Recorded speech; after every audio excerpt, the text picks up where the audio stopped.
Bing, bing, boom, land, perfect. No lights, nothing.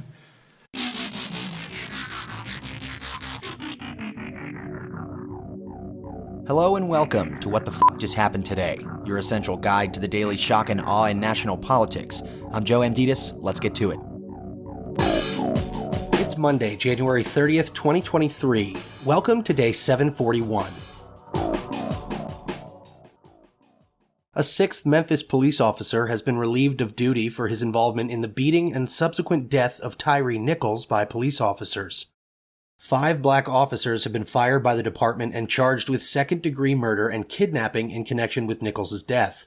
The 6th officer, Preston Hemphill, has been suspended from duty and has not been charged. Hemphill is white. Nichols, a 29-year-old black man, was stopped by police on January 7th for an alleged traffic violation. Videos show police officers kicking Nichols in the head, pepper spraying him, hitting him repeatedly with a baton, and using a taser on him after he was pulled over purportedly for reckless driving. Nichols appeared subdued and defenseless and showed no signs of fighting back in the videos of the incident. He died 3 days later.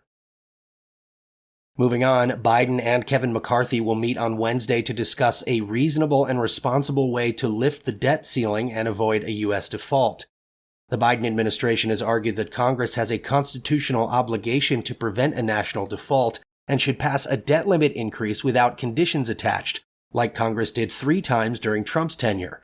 McCarthy and Republicans, however, want to cut government spending like Social Security and Medicare benefits in exchange for raising the borrowing cap.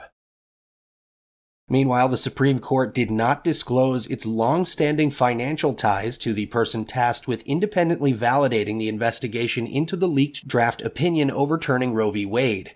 The court consulted with former Homeland Security Secretary Michael Chertoff to assess the investigation, which failed to identify who was responsible for the unprecedented leak. Chertoff concluded that the probe was a thorough one and that he cannot identify any additional useful investigative measures. The court, however, has paid Chertoff's consulting firm at least $1 million to improve the justice's security. The exact amount couldn't be determined because the court isn't covered by federal public disclosure rules. While all 9 justices were interviewed as part of the court's internal investigation into the leak, the justices were not required to sign sworn affidavits attesting that they weren't involved. Moving on, the Biden administration proposed ending a Trump-era exemption that allowed employer-provided healthcare plans to exclude coverage of birth control on moral grounds.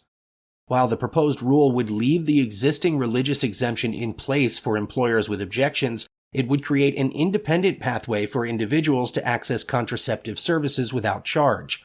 Doctors or facilities that provide contraception in this way would then be reimbursed by an insurer on the Affordable Care Act exchanges, which would then receive a credit on the user fee it pays the government.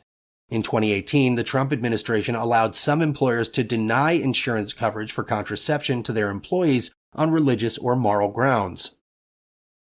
And finally, Trump called Ron DeSantis very disloyal and claimed that the Florida governor is trying to rewrite history about the state's COVID-19 response.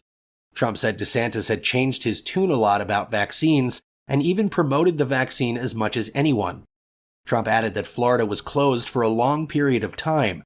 The WHO, meanwhile, said COVID-19 remains a global health emergency, though the crisis may be approaching an inflection point.